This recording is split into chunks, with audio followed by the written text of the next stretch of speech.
ఇక వివరాల్లోకి వెళ్తే వికారాబాద్ జిల్లా బోమ్రాస్పేట మండలానికి చెందిన అనాథలకు కిసాన్ బంధు సంస్థ చేయూత ఇచ్చింది। ఈ సంస్థ ఆధ్వర్యంలో తెలంగాణ విద్యావంతుల వేదిక రాష్ట్ర కార్యదర్శి రవీందర్ గౌడ్ చేతుల మీదుగా 44,000 రూపాయల నగదును పిల్లలకు విద్యాభ్యాసం కోసం అందజేశారు। వీరిలో మీనాక్షి లగచర్ల అనే అమ్మాయికి 6,000, బోమ్రాస్పేటకు చెందిన సిద్ధుకు 9,000, కార్తికేయకు 8,000, అరుణకు 9,000, చిట్లపల్లి సంతోషకు 12,000, ఫస్లోది లావణ్యకు 9,000 ఆర్థిక సహాయం అందజేశారు। ఈ సందర్భంగా రవీందర్ గౌడ్ మాట్లాడుతూ తల్లిదండ్రులను కోల్పోయిన అనాథలుగా మిగిలిన నిరుపేద విద్యార్థులు చదువుకు దూరం కాకూడదనే ఉద్దేశంతో వీరికి కిసాన్ బంధు సంస్థ ద్వారా ఈ సహకారం అందిస్తున్నామని గుర్తు చేశారు। విద్యార్థులు ఈ అవకాశాన్ని సద్వినియోగం చేసుకొని చదువులో రాణించాలన్నారు।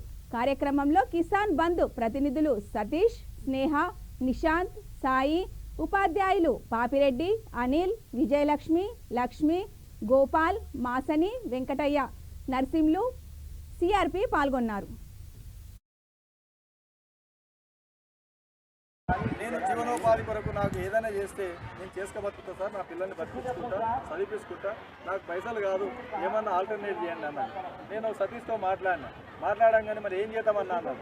లేదు వాళ్ళు ఆవు అడుగుతున్నారు అమ్మాయి, ఆవును కొనిస్తే వాటి పాలతోన ఆమె కుటుంబాన్ని పోషించుకుంటుందంటే 30,000 రూపాయలు ఇమ్మీడియట్గా ఆమె అకౌంట్కి వేసి ఆవును కొనిచ్చినాం। ఆవును మేము పోయి చేతులారా ఆమెకు హ్యాండ్ ఓవర్ చేసినాం। ఇప్పుడు ఆవు పిల్ల కూడా ఉన్నది, పాలు అమ్ముకుని ఆ కుటుంబం సంతోషంగా సుఖంగా ఇంకా చాలా కుటుంబాలు వాళ్ళలో చేదోడు, నేను అంటాను మొత్తం కుటుంబానంతా మోస్తామని కాదు, కుటుంబానికి ఒక చేదోడు వాదు ఒక ధైర్యంగా ఈరోజు ఇచ్చే 10,000, 15,000, 20,000 మీ జీవితాన్ని పూర్తిగా సస్యశ్యామలంగానూ ఆర్థికంగానూ అభివృద్ధి చెందుతుంది అనుకోండి। ఇది ఒక ఆధారంగా చేసుకొని మీరు ఒక మనోధైర్యంతో ముందుకు పోయి ఇంకా మీ పిల్లలకు కావాల్సినటువంటి సదుపాయాలు చేకూరుస్తారని చెప్పి కోరుకుంటూ మరి ఈ కార్యక్రమాన్ని దిగ్విజయంగా ఈ ప్రాంతాన్ని వదలకుండా ఈ ప్రాంతాన్ని కిసాన్ బంధు సంఖ్యను పెంచుకోండి, ఈ ప్రాంతాన్ని ఆదుకునే ఉద్దేశంతోన అరుణ గారు కూడా ఒక కుట్టు మిషన్ ఇవ్వడం జరిగింది। హైదరాబాద్లో సంగారెడ్డికి చెందినటువంటి ఒక వ్యక్తి నా మిత్రుని సాయంతో సంప్రదిస్తే ఆయన కూడా సూసైడ్ చేసుకోవడం వల్ల ఆయనకు కూడా సూసైడ్ ఫ్యామిలీ కాబట్టి అక్కడ హైదరాబాద్లో ఉన్నప్పటికీ కూడా అమ్మాయికి 14,000 వర్త్తో ఒక కుట్టు మిషన్ ఇప్పించి అక్కడ పాప చదువుతుంటే అమ్మాయికి 10,000 రూపాయలు ఫీజు కట్టి 10th క్లాస్ హాల్ టికెట్ తీసుకొని వచ్చి పరీక్ష రాయించినటువంటి ఘనత ఈ యొక్క కిసాన్ బంధు మిత్రులకు చెందుతుంది।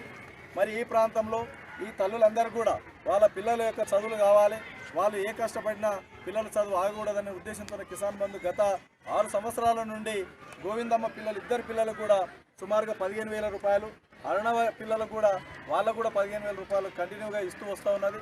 గత 2 సంవత్సరాల నుండి మీనాక్షికి కూడా మనం స్మార్ట్ ఫోన్ ఇవ్వడం జరిగింది, దానితో పాటుగా అమ్మాయికి అయ్యే చదువుల ఖర్చును కూడా ఇవ్వడం జరుగుతూ ఉన్నది। మరి ఈ అకాడమిక్ ఇయర్లో కిసాన్ బంధు మిత్రుల సహకారంతో మీనాక్షి మన అమ్మాయికి ఇప్పుడు 6,000 రూపాయలు మొన్ననే అందించడం జరిగింది। అరుణ యొక్క కుమారుడైనటువంటి సిద్ధుకు 9,000 రూపాయలు ఇప్పుడు అందిస్తూ ఉన్నారు। అదేవిధంగా గోవిందమ్మ కూతురైనటువంటి లావణ్యకు కూడా 9,000 రూపాయలు ఈ సందర్భంగా అందిస్తూ ఉన్నారు। మరి భాగ్య చిన్న ఏజ్, వీళ్ళ ముఖాలు చూస్తుంటే చాలా బాధ చేస్తూ ఉన్నారు। చిన్న వయసులో భర్తలను కోల్పోయి మనోధైర్యం కోల్పోకుండా ఉండడానికి కిసాన్ బంధు చేయూతనిస్తుందంటే ఈ సోదర భావం చాలా అమోఘమైనది, అద్వితీయమైనది కాబట్టి వాటిని ధైర్యంగా తీసుకొని తల్లులందరూ మనోధైర్యంతో ఆ పిల్లలకు చేయూతనివ్వాలని చెప్పి కోరుకుంటా ఉన్నాం। మరి కార్తికేయ కూడా ఈరోజు ఆయనకు అయ్యే ఖర్చులు, మరి విద్యకు ఇప్పటి నుండి 10వ తరగతి అయ్యే ఖర్చులన్నిటి కూడా